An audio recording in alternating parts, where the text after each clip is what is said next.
Alors avant de commencer, on voudrait remercier le professeur Man Kong-do qui nous a accueillis dans son labo et qui nous a donné beaucoup de temps. Et avec Pierre-Olivier, on voudrait aussi remercier Agnès pour son soutien sans faille. Alors, nous avons travaillé sur les barres antérieures au cours de l'initiation de la marche et nous avons regardé quels étaient les paramètres qui étaient modifiés. Alors, ce qui est important de comprendre, c'est que des variations de pression plantaire de faible amplitude peuvent entraîner des adaptations posturales. En fait, on est parti des travaux de Kavunoudias et Roll qui vous ont déjà été exposés précédemment, mais je vais quand même me permettre de les reciter. C'est que la vibration appliquée sur la sole plantaire d'un sujet en position érigée déclenche une réponse posturale correspondant à un déplacement de l'ensemble du corps dont la direction est spécifique de la zone plantaire stimulée. Si on simplifie, si on vibre l'arrière-pied, on va observer une avancée du centre des pressions. Et inversement, si on vibre l'avant-pied, on observera un recul du centre des pressions. Donc en fait, la sole plantaire a été décrite comme une carte dynamométrique susceptible de coder à chaque instant le point d'application et l'intensité des forces de pression qu'elle subit au contact du support podal. Donc en fait, nous, en tant que podologues, posturologues, c'est une notion qu'on utilise régulièrement pour soulager nos patients et soulager leurs hypertonies. Mais vous comprendrez bien que c'est compliqué de leur vibrer la sole plantaire, donc on utilise des éléments plantaires sur nos semelles et de faible épaisseur.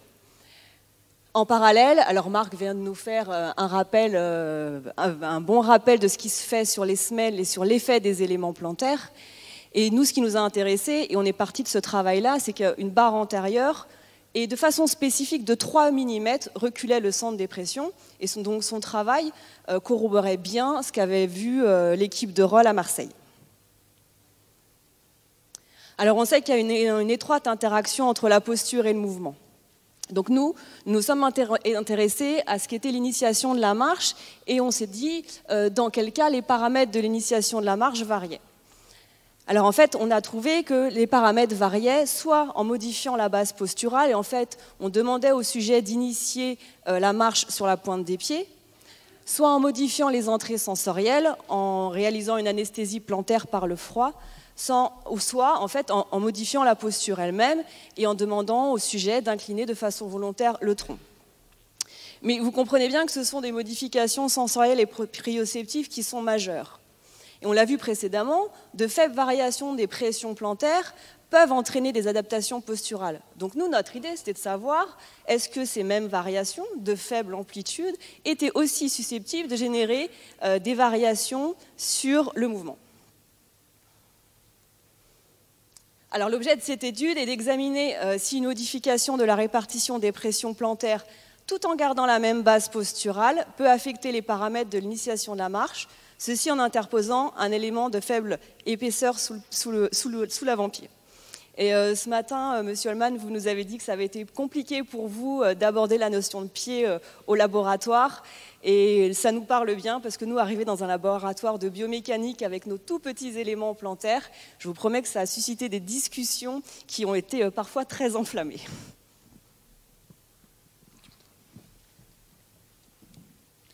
Donc, pour commencer cette étude préliminaire, nous avons pu enregistrer 9 sujets sains qui avaient environ 35 ans. L'initiation de la marche a été réalisée sur une plateforme de force AMTI prolongée d'une piste de marche de 4 mètres pour éviter de couper l'élan de nos sujets. Tous nos sujets avaient reçu exactement la même consigne, c'est-à-dire qu'ils devaient partir à la même vitesse. Pas toujours très évident.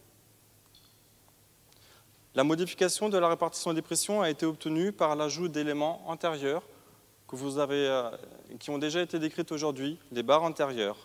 Ces éléments ont été placés sur des semelles en résine par thermosoudage et en fonction des empreintes de chaque sujet.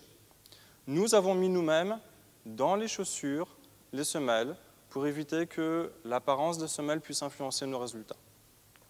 De même, nous avons demandé aux sujets qu'ils gardent leurs chaussures qu'ils portent dans la vie de tous les jours. C'est-à-dire que certains sont arrivés en basket, ils ont gardé leurs baskets. Certaines sont arrivées avec des talons, elles ont gardé leurs talons. 4 conditions expérimentales avaient été randomisées.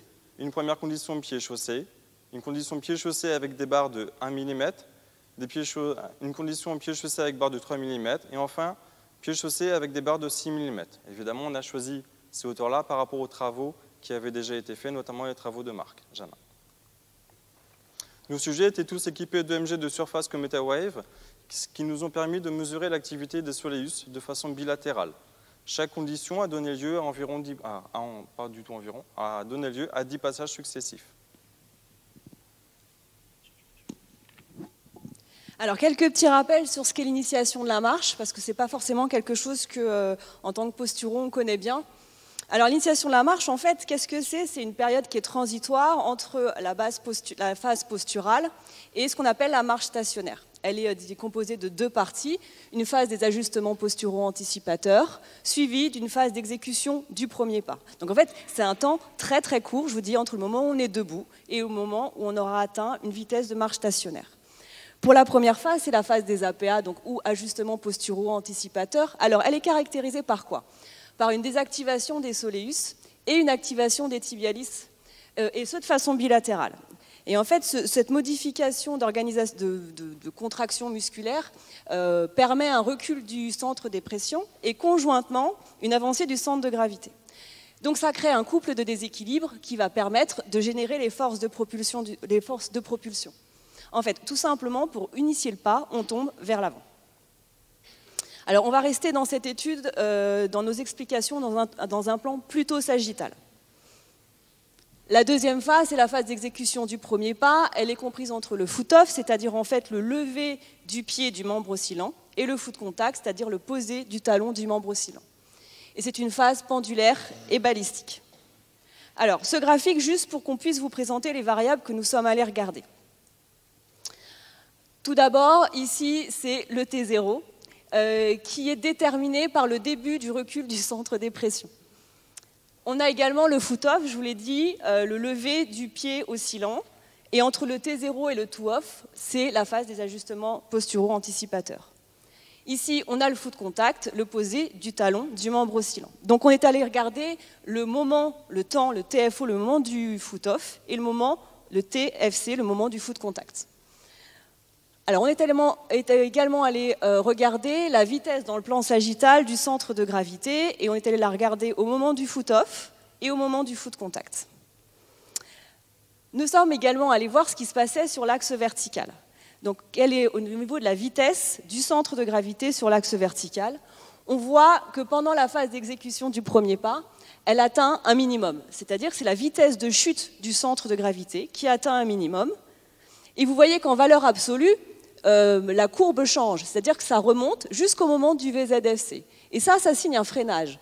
C'est-à-dire qu'en fait, la vitesse de chute du centre de gravité sur l'axe vertical est freinée avant le posé du talon. Ce n'est pas le fait que vous posiez votre talon qui freine cette chute, mais c'est le pattern moteur qui permet de gérer la chute du centre de gravité.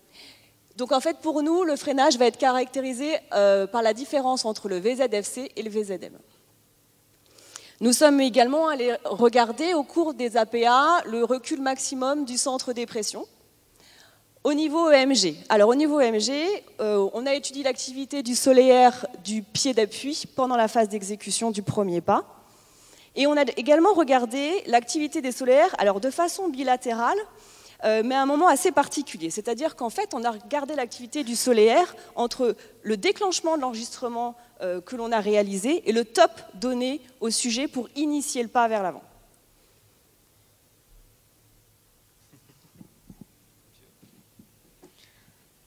On vous présente d'abord les résultats pour cette phase posturale, donc le temps entre le début de l'enregistrement et le top donné par l'examinateur.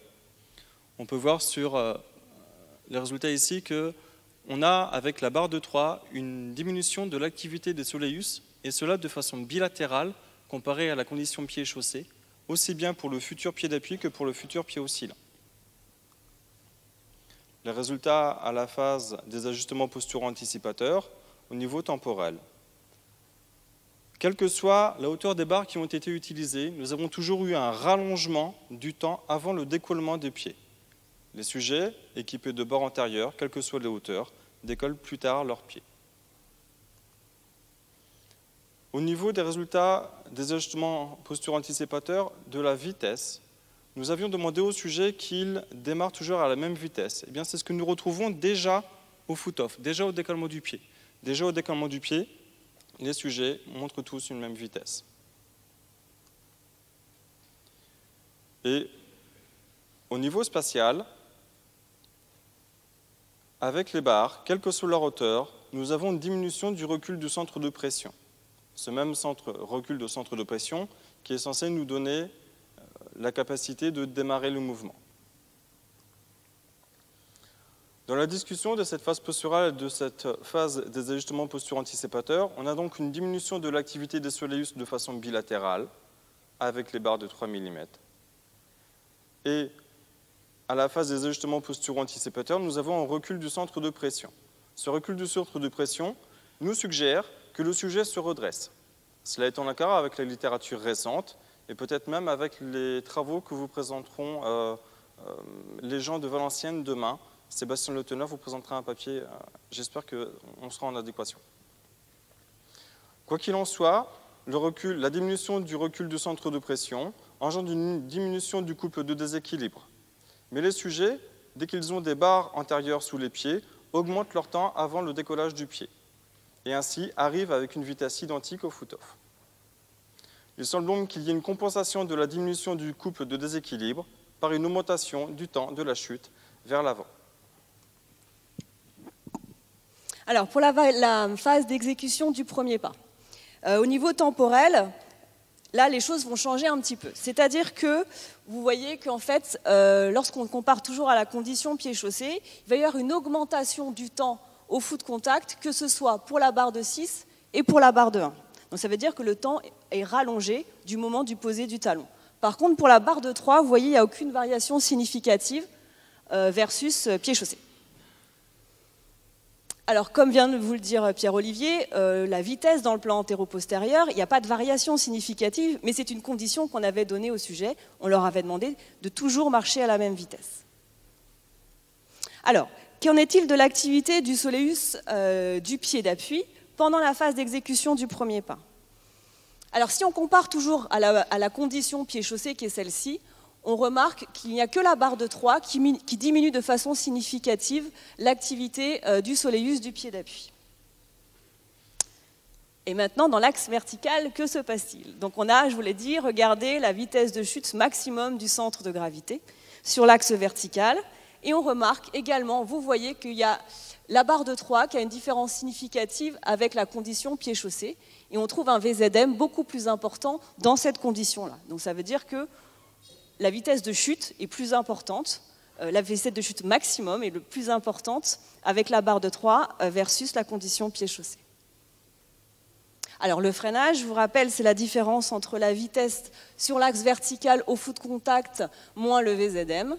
Et bien on retrouve la même chose que précédemment, c'est-à-dire qu'il n'y a que pour la barre de 3, et ce de façon significative, un freinage qui est diminué. On freine moins avec la barre de 3 comparé aux autres conditions expérimentales. Alors en discussion, je vous rappelle, l'objectif final, c'est d'avoir une vitesse identique au foot contact. Alors on a remarqué là que la dynamique spatio-temporelle est très différente selon les barres, et on observe vraiment deux stratégies de génération des forces de propulsion. Alors qu'en est-il? D'un côté, on a la barre de 3, où on a un temps au foot contact identique.